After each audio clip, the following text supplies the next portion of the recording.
തിരുവചനം തിരുമധുരം എന്ന പുതിയ എപ്പിസോഡിലേക്ക് നിങ്ങൾക്ക് ഏവർക്കും സ്വാഗതം. പ്രാർത്ഥനയോടെ ശുശ്രൂഷ ആരംഭിക്കാം. സ്തുതിക്കുന്ന കർത്താവേ, സ്തോത്രം ചെയ്യുന്ന കർത്താവേ, ദിവാത്സല്യമായ സർവസ്തുതാംനാഥ, ഒരു പ്രാവശ്യം കൂടെ കർത്താവ് തൻ്റെ ജനത്തെ നയിക്കത്തക്കണം അങ്ങൊരുക്കിയിരിക്കുന്ന സാവകാശത്തിനായ നന്ദിയോട് സ്തോത്രം കർത്താവ്. എൻ്റെ കൃപയുടെ സാന്നിധ്യത്തിൽ ഈ വർഷത്തിൻ്റെ ഈ ദിവസം വരെ ഞങ്ങളെ നിലനിർത്തിയ എൻ്റെ നന്മകൾക്കായ നന്ദിയോട് സ്തോത്രം കർത്താവ്. അങ്ങയുടേതാണ് ജനം, അങ്ങയുടേതാണ് കർത്താവേ. അവിടുന്ന് കർത്താവെ അതിന് അങ്ങയുടേതാണ് കർത്താവെ. ആഴമായി അങ്ങയുടെ കൃപ കർത്താവെ വചനത്തിന്മേൽ വ്യാപിച്ച കർത്താവ്. ഇത് കർത്താവെ ഇതിപ്പോൾ പ്രക്ഷേപണം ചെയ്യുമ്പോൾ അത് കേൾക്കുന്ന ജനത്തിന്മേൽ അങ്ങയുടെ പരിശുദ്ധാത്മാവ് വ്യാപരിക്കണമെന്ന് പ്രാർത്ഥിക്കുന്ന കർത്താവ്. ഓരോരുത്തർക്കും കർത്താവയുടെ ജീവിതത്തിൽ എൻ്റെ പരിശുദ്ധാത്മാവിൻ്റെ സാന്നിധ്യം അനുഭവമാക്കുവാൻ അവിടുന്ന് ഇടയാക്കണമെന്ന് പ്രാർത്ഥിക്കുന്ന കർത്താവ്. എൻ്റെ കൃപയുടെ സാന്നിധ്യത്താൽ എന്നാൽ കർത്താവ് ഇന്നത്തെ വചന ശുശ്രൂഷയിൽ അങ്ങയുടെ ദിവ്യമായ സാന്നിധ്യത്താൽ വഴിയൊരുക്കിക്കൊള്ളണമേ. സാക്ഷിക്കണോ പിതാവോ കേൾക്കണമേ. ദൈവത്തിൻ്റെ പൊന്നുനാമത്തിന് മഹത്വം ഉണ്ടായിരിക്കട്ടെ. ഈ വർഷത്തിൻ്റെ ആരംഭം മുതൽ പലവിധ ലൗകിക പ്രതിസന്ധികൾ വർദ്ധിച്ചുകൊണ്ടിരിക്കുന്ന ഒരു കാലയളവിലാണ് നാം കടന്നു പോകുന്നിരിക്കുന്നത്. യുദ്ധഭീഷണികൾ, മറ്റ് പ്രതിസന്ധികൾ, കാലാവസ്ഥയുടെ പ്രതിസന്ധികൾ, അങ്ങനെ ഓരോന്നും വർദ്ധിച്ചു കൊണ്ടിരിക്കുന്ന ഒരു കാലയളവിലാണ് നമ്മൾ ഓരോരുത്തരും കടന്നു പോയിക്കൊണ്ടിരിക്കുന്നത്. ഇപ്രകാരം ഈ കാര്യങ്ങളൊക്കെ വർദ്ധിക്കുമ്പോൾ അതിൻ്റേതായ പലവിധ സാഹചര്യങ്ങൾ നമ്മെ വ്യക്തിഗതമായി അലട്ടാറുണ്ട്. പ്രത്യേകിച്ചും അനിശ്ചിതങ്ങൾ വർദ്ധിക്കുമ്പോൾ നമ്മുടെ ജീവിതത്തിൽ പലപ്പോഴും നാം അറിയാതെ തന്നെ പലവിധ മാനസിക സംഘർഷങ്ങളിലേക്ക് കടന്നു പോകാനിടയാകുകയും ഈ സംഘർഷങ്ങൾ നമ്മുടെ സ്വസ്ഥതയ്ക്ക് ഭംഗം വരുത്തുകയും അതിനെ തരണം ചെയ്യുവാൻ വേണ്ടി പല കാര്യങ്ങളിലേക്ക് നാം അതിൻ്റെ സ്രോതസ്സുകൾ അന്വേഷിച്ച് പോകാറുമുണ്ട്. പക്ഷെ ഇവിടെയൊക്കെ നാം പലപ്പോഴും അന്വേഷിക്കുന്നത് ലോകപ്രകാരമുള്ള പല കാര്യങ്ങളെയാണ്. നാം അവിടുന്ന് എപ്രകാരം അത് നമുക്ക് സ്വാതന്ത്ര്യമോ അല്ലെങ്കിൽ നമുക്ക് ശാന്തി നൽകുമെന്നൊക്കെയുള്ള ചിന്തയിലാണ് കടന്നു പോകുന്നത്. ഇന്ന് ആത്മീയ രംഗത്ത് പോലും പലപ്പോഴും നാം കണ്ടുവരുന്നൊരു കാര്യം, ഓരോ വ്യക്തികളും അവരുടെ ജീവിത പ്രതിസന്ധികൾക്കൊത്തവണ്ണം ഓരോ ഇടം അല്ലെങ്കിൽ എവിടെയാണ് ആരെങ്കിലും ഒരു കാര്യം പറയുകയാണ്, ഇവിടെ കടന്നു ചെന്നാൽ നിങ്ങൾക്ക് സമാധാനം കിട്ടും, വിടുതൽ കിട്ടുമെന്ന് പറയുമ്പോൾ അവിടേക്ക് പലായനം ചെയ്യുന്ന ഒരു കാലയളവിലാണ് നാം ജീവിക്കുന്നത്. എന്നെയും നിങ്ങളെയും അറിയുന്ന ദൈവം, എന്നെയും നമ്മുടെ ജീവിതത്തിൽ കൂടെ നടക്കുന്ന ദൈവത്തെ കണ്ട് മനസ്സിലാക്കുവാനോ അല്ലെങ്കിൽ ആ ദൈവവുമായിട്ടൊരു ബന്ധത്തിലേക്ക് വളരുവാനോ ആ ദൈവം എനിക്ക് വേണ്ടിയ രീതിയിൽ എല്ലാം നൽകുവാൻ കഴിയുമെന്നുള്ള ചിന്ത പോലും ഇല്ലാതെ എന്ന് ഓടുന്ന ഒരു ജനമധ്യത്തിലാണ് നാം കടന്നു വന്നിരിക്കുന്നത്. അതിന് കുറെ കൂടെ നാം ചിന്തിക്കുകയാണെങ്കിൽ ഇന്ന് എല്ലാം ക്ഷണനേരത്തിൽ ലഭ്യമാകണമെന്നുള്ള ചിന്തയിലാണ് നാം പലരും ജീവിക്കുന്നത്. അപ്രകാരം നാം ജീവിക്കുമ്പോൾ യഥാർത്ഥത്തിൽ നമുക്ക് വേണ്ടിയ കാര്യങ്ങൾ ക്ഷണത്തിൽ കിട്ടിയില്ലെങ്കിൽ അതിനെപ്പറ്റി കൂടുതലായിട്ട് ചിന്തിക്കുകയും അതിനെപ്പറ്റി എങ്ങനെ ലഭ്യമാകുമെന്നുള്ള സ്രോതസ്സിലേക്ക് നാം കടന്നു പോകുവാൻ പരിശ്രമിക്കും.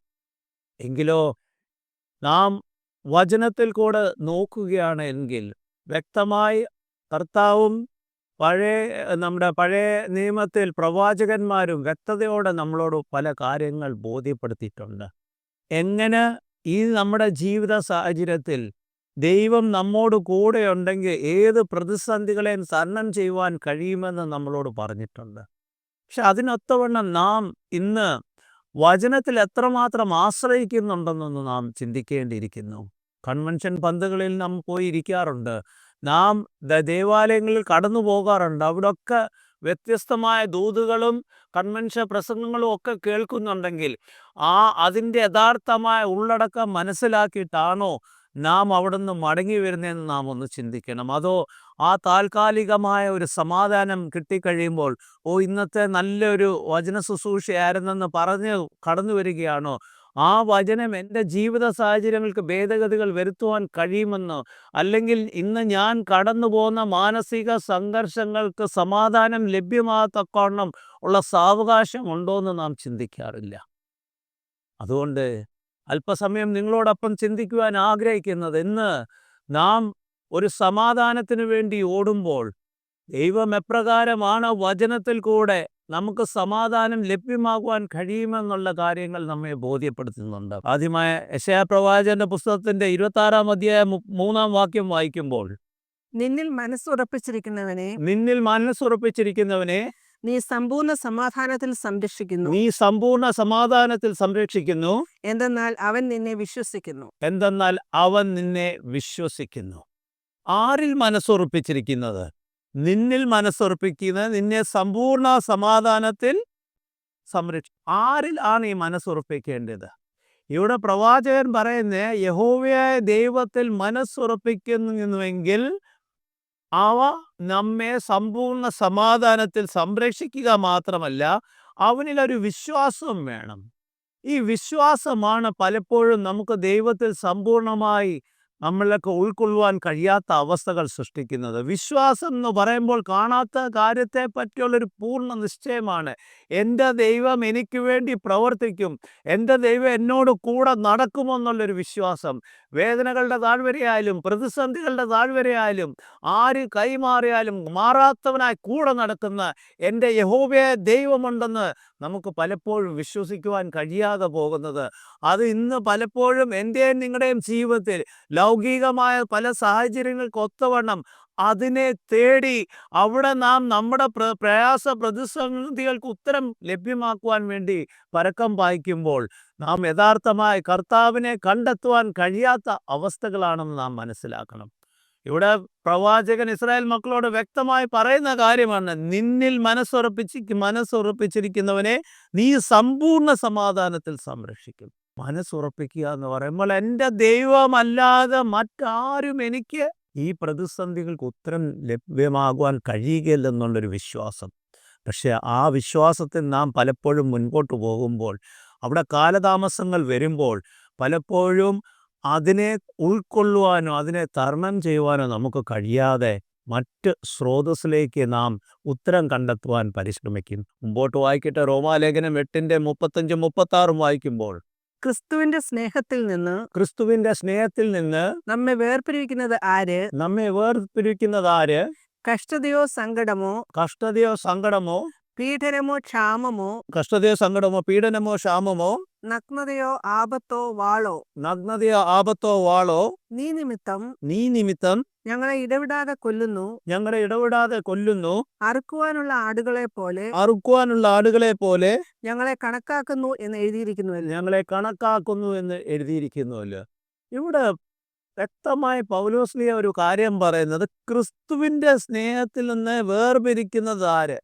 ഇന്ന് പലപ്പോഴും അത് കഴിഞ്ഞു പറഞ്ഞ കാര്യങ്ങൾ കഷ്ടതയോ സങ്കടമോ പീഡനമോ ക്ഷാമമോ നഗ്നതയോ ആപത്തോ ആണോ?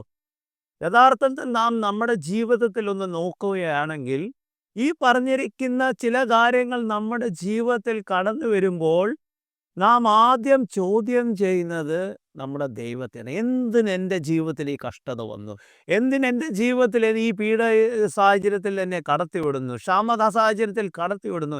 ഞാൻ എന്ത് പാപമാണ് ചെയ്തത്? അല്ലെങ്കിൽ ഞാൻ എന്ത് പ്രവർത്തനമാണ് ചെയ്തത് ഞാൻ ഇപ്രകാരം ഒരു സാഹചര്യത്തിലേക്ക്?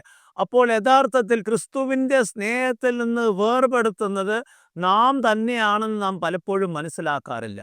പക്ഷേ ഇവിടെ പൗലോസ്ലീഹ വ്യക്തതയോട് പറയുന്നത്, ഇതൊന്നും നമ്മളെ ക്രിസ്തുവിൻ്റെ സ്നേഹത്തിൽ നിന്ന് വേർപെടുത്തുവാൻ ഇടയാക്കരുത്. കാരണം യഥാർത്ഥമായി ക്രിസ്തുവിനെ സ്വീകരിച്ച് കർത്താവിൻ്റെ അനുയായികളായി ജീവിക്കുമ്പോൾ ആ താഴെ പറയുന്ന കാര്യങ്ങൾ, നീ നിമിത്തം ഞങ്ങളെ ഇടവിടാതെ കൊല്ലുന്നു, അറുക്കുവാനുള്ള ആടുകളെ പോലെ ഞങ്ങളെ കണക്കാക്കുന്നു എന്ന് എഴുതിയിരിക്കുന്നില്ല. അതായത് കർത്താവിൻ്റെ പാതയിൽ നമ്മെ തന്നെ സമർപ്പിച്ച് നാം മുൻപോട്ട് പോകുമ്പോൾ നാം മനസ്സിലാക്കേണ്ട ഒരു കാര്യം, നമ്മുടെ ജീവിതത്തിൽ പ്രയാസങ്ങളും വേദനകളും പ്രതിസന്ധികളും അപ്രതീക്ഷിതമായി കടന്നു വരും. പക്ഷേ അവിടെയൊക്കെ നമ്മോട് കൂടെ നടക്കുന്ന കർത്താവും കൂടെയുണ്ട്. ആ കാര്യം പലപ്പോഴും നാം മനസ്സിലാക്കാതെ പോകുന്നു. നമുക്കറിയാം, മനോഹരമായൊരു ചിത്രമാണ് ഫുട് പ്രിൻസ് എന്ന് പറയുന്നത്. അവിടെ പലയിടത്തും പറഞ്ഞിരിക്കുന്നത് ഞാൻ 2 പാദങ്ങൾ കണ്ടിരുന്നു, പക്ഷേ എൻ്റെ ജീവിതത്തിൻ്റെ കഷ്ടതയിൽ ഞാൻ അവിടെ ഒറ്റ പാദങ്ങളെ കാണുന്നു. അതെന്തുകൊണ്ടാണ്?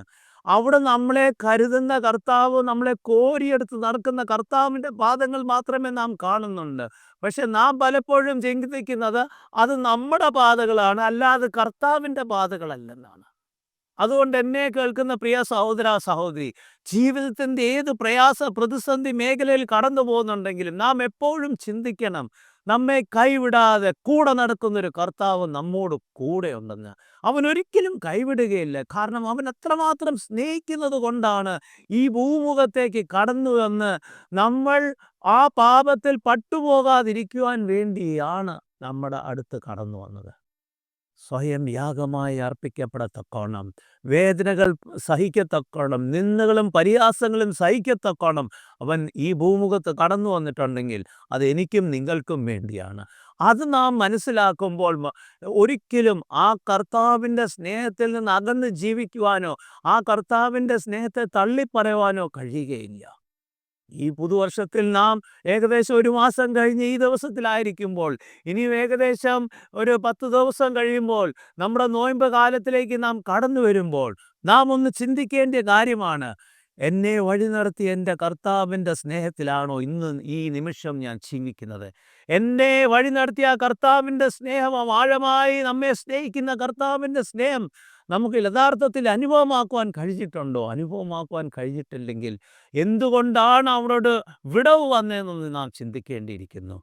എന്നെയും നിങ്ങളെയും വിളിച്ച കർത്താവ് നമ്മളെ ഒരിക്കലും അനാഥരായി വിടുകയില്ലെന്ന് എപ്പോഴും നാം മനസ്സിലാക്കണം. എത്ര വലിയ വേദനയുടെ താഴ്വരയായാലും ആരും കൂടെ ഇല്ലെങ്കിലും അവൻ കൂടെ നടക്കുന്നവനാണ്. അതുകൊണ്ടാണ് ഇവിടെ വ്യക്തമായി പൗലോസ്ലീഹ പറയുന്നത്, ഇവയൊന്നും നിങ്ങളെ കർത്താവിൻ്റെ സ്നേഹത്തിൽ നിന്ന് അകറ്റുവാൻ ഇടയാകില്ലെന്ന്. അതിൻ്റെ മുമ്പോട്ട് 8:37 വായിക്കുമ്പോൾ, നാമോ നമ്മെ സ്നേഹിച്ചവൻ മുഖാന്തരം ഇതിലൊക്കെയും പൂർണ്ണ വിജയം പ്രാപിക്കുന്നു. നമ്മെ സ്നേഹിച്ചവൻ മുഖാന്തരം ഇവയിലൊക്കെയാണ് പൂർണ്ണ വിജയം പ്രാപിക്കുന്നത്. ആ മുമ്പ് പറഞ്ഞ രീതിയിൽ കഷ്ടതയോ സങ്കടമോ പീഡനമോ ക്ഷാമമോ നഗ്നതയോ ആപത്തോ വാളോ എന്തു പ്രതിസന്ധി വന്നാലും അവയൊക്കെ പൂർണ്ണ വിജയം പ്രാപിക്കത്തക്കോണം ദൈവം നമ്മളെ ഇടയാക്കും. നമ്മോട് കൂടെ നടക്കുന്ന കർത്താവ് അതിന് സാഹചര്യം ഒരുക്കി തരും. പക്ഷേ അതിന് നാം കർത്താവിൻ്റെ സന്നദ്ധയിൽ ക്ഷമയോടൊന്ന് കാത്തിരിക്കണം. ചിലപ്പോൾ ഒരു ദിവസമായിരിക്കും, ഒരാഴ്ചയായിരിക്കും, 1 മാസമായിരിക്കും, 1 വർഷമായിരിക്കും, അതിൽ കൂടുതൽ നാളുകൾ ആയിരിക്കും. പക്ഷേ കർത്താവ് നമ്മളിൽ നിറവേറ്റേണ്ട കാര്യങ്ങളിലേക്ക് കർത്താവ് നമ്മളെ നയിക്കുമ്പോൾ, പ്രതിസന്ധികളുടെ മധ്യത്തിൽ പ്രവർത്തിക്കുന്ന എൻ്റെ കർത്താവ് നമ്മളെ വഴി നടത്തുമെന്നുള്ള വിശ്വാസവും നമുക്ക് വേണം. നമ്മുടെ ജീവിതയാത്രയിൽ പലപ്പോഴും അപ്രതീക്ഷിതമായ പല പ്രതിസന്ധികൾ കടന്നു വരും. നമുക്ക് ഉത്തരമില്ലാതെ കർത്താവിൻ്റെ കണ്ണിലേക്ക് നോക്കി യാചിച്ചു കൊണ്ടിരിക്കും. പക്ഷെ അവിടെയും കർത്താവ് നമ്മോട് കൂടെയുണ്ടെന്നൊരു വിശ്വാസമുണ്ടെങ്കിൽ കർത്താവിൻ്റെ സ്വാന്തനം ആ വേദനയുടെ താഴ്വരയിൽ നമുക്ക് അനുഭവമാക്കുവാൻ കഴിയും. റോമാലേഖനം 8:38-39 വായിക്കുമ്പോൾ, എന്തെന്നാൽ ഞാൻ ഉറച്ചിരിക്കുന്നു, മരണത്തിനോ ജീവനോ ദൂതന്മാർക്കോ വാഴ്ചകൾക്കോ അധികാരങ്ങൾക്കോ ഇപ്പോഴുള്ളതിനോ വരുവാനുള്ളതിനോ ഉയരത്തിനോ ആഴത്തിനോ മറ്റു യാതൊരു സൃഷ്ടിക്കോ നമ്മുടെ കർത്താവായ യേശുക്രിസ്തുവിലുള്ള ദൈവസ്നേഹത്തിൽ നിന്ന് നമ്മെ വേർപിരിക്കുവാൻ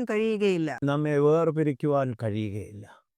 ഇവിടെ നാം നോക്കുമ്പോൾ മരണത്തിനോ ജീവനോ ദൂതന്മാർക്കോ വാഴ്ചകൾക്കോ അധികാരങ്ങൾക്കോ ഇപ്പോഴുള്ളതിനോ വരുവാനുള്ളതിനോ ഉയരത്തിനോ ആഴത്തിനോ മറ്റ് യാതൊരു സൃഷ്ടിക്കോ നമ്മുടെ കർത്താവായ യേശുക്രിസ്തുവിൽ നിന്ന് നമ്മെ അകറ്റുവാൻ കഴിയുകയില്ല.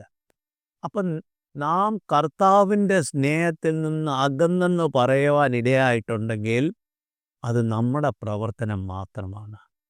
നമ്മുടെ ജീവിത യാത്രയിൽ നാം കർത്താവിൽ നിന്ന് അകലത്തക്കോണം ഒരു സാഹചര്യം ഒരുക്കപ്പെട്ടിട്ടുണ്ടെങ്കിൽ അത് നമ്മുടെ വ്യക്തിഗതമായ ഒരു സാഹചര്യമാണ്. കഴിഞ്ഞ ഏതാനും മാസങ്ങളിൽ ഇപ്രകാരം ഒരു റെക്കോർഡിങ്ങോ ശുശ്രൂഷയോ എനിക്ക് കഴിയാതെ പോയത് എൻ്റെ ജീവിതത്തിലെ ഏറ്റവും വലിയൊരു പ്രതിസന്ധി നിറഞ്ഞൊരു വർഷമായിരുന്നു കഴിഞ്ഞ വർഷം.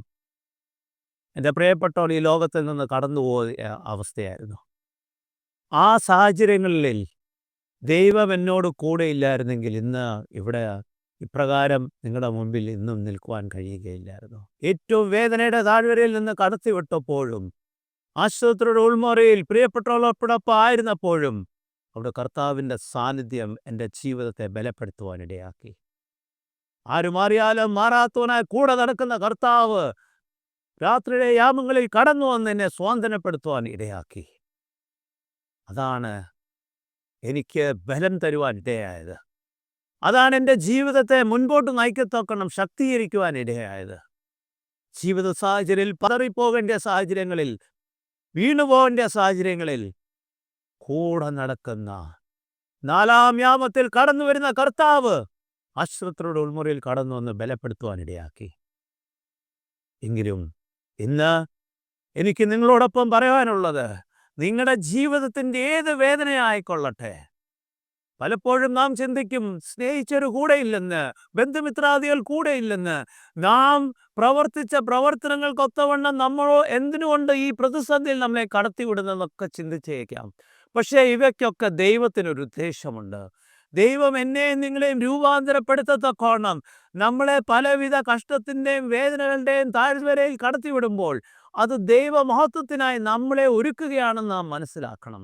ആ വേദനകളുടെ താഴ്വരയിൽ പതറിപ്പോകാതെ ഉറച്ചു നിൽക്കുമ്പോൾ നാം ഒരു ജീവിത സാക്ഷ്യമായി മറ്റുള്ളവർക്ക് മാറുവാൻ ഇടയാകും.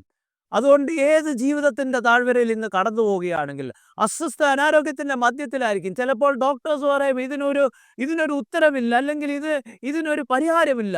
പക്ഷെ ഭയപ്പെടേണ്ട എൻ്റെ പ്രിയ സഹോദര സഹോദരി, ദൈവസന്നിധിയിൽ നമ്മൾ ദൈവത്തോട് പ്രാർത്ഥിക്കുമ്പോൾ ദൈവം നിങ്ങൾക്ക് ഒരു വ്യത്യസ്തമായ സമാധാനം നിങ്ങളുടെ ജീവിതത്തിൽ അനുഭവമാക്കുവാൻ കഴിയും.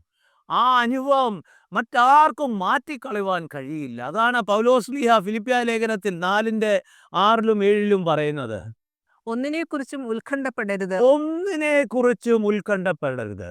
എല്ലാറ്റിലും പ്രാർത്ഥനയാലും അപേക്ഷയാലും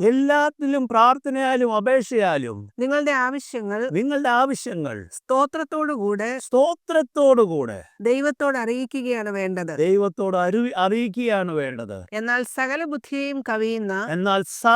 ബുദ്ധിയെയും കവിയുന്ന ദൈവസമാധാനം നിങ്ങളുടെ ഹൃദയങ്ങളെയും മനസ്സുകളെയും ക്രിസ്തുയേശുവിൽ സംരക്ഷിക്കും. എത്ര വ്യക്തതയോടാണ് പൗലോസ്ലീഹ ഫിലിപ്പിയൻ സഭയോട് പറയുന്നത്. എന്താണ്? ഒന്നിനെക്കുറിച്ചും ഉത്കണ്ഠപ്പെടരുത്. പക്ഷെ ഇന്ന് എൻ്റെയും നിങ്ങളുടെയും ജീവിതത്തിൽ നാം നോക്കുകയാണെങ്കിൽ നമ്മുടെ ചുറ്റുപാടുകൾക്കൊത്തവണ്ണം, നാം കടന്നു പോകുന്ന പ്രതിസന്ധികൾക്കൊത്തവണ്ണം, സാഹചര്യങ്ങൾക്കൊത്തവണ്ണം നമുക്ക് ഉത്കണ്ഠ മാത്രമേ ഉള്ളൂ. ഈ ഉത്കണ്ഠ വർദ്ധിക്കും തോറും അത് നമ്മളെ ശാരീരികമായി ബലഹീനതപ്പെടുത്തുകയും പലവിധ അസ്വസ്ഥ അനാരോഗ്യത്തിലേക്ക് വഴി നടത്തുകയും ചെയ്യുന്നുണ്ടെന്ന് നാം മറന്നു പോകാറുണ്ട്. അതുകൊണ്ട് പ്രിയ സഹോദര സഹോദരി, ഇവിടെ പറയുന്നത് പോലെ, വ്യക്തമായി ഫിലിപ്പിയ സഭയോട് പറയുന്നത് പോലെ, ഉത്കണ്ഠപ്പെടരുതെന്ന് മാത്രമല്ല, എല്ലാറ്റിലും പ്രാർത്ഥനയാലും അപേക്ഷയാലും നിങ്ങളുടെ ആവശ്യങ്ങൾ സ്തോത്രത്തോടെ ദൈവത്തെ അറിയിക്കുക. സ്തോത്രത്തോടെ വേദനയുടെ താഴ്വരയിൽ സ്തോത്രസ്തുതികൾ അർപ്പിക്കത്തക്കൊണ്ട് നമ്മളുടെ നാവുകൾ ഉയരണം. എത്ര വലിയ പ്രതിസന്ധി നിറഞ്ഞ ജീവിത സാഹചര്യമായാലും നമ്മൾ ചിന്തിക്കും ഇതിനൊരു ഉത്തരമില്ല, അല്ലെങ്കിൽ ഇതിനൊരു അറുതിയില്ല.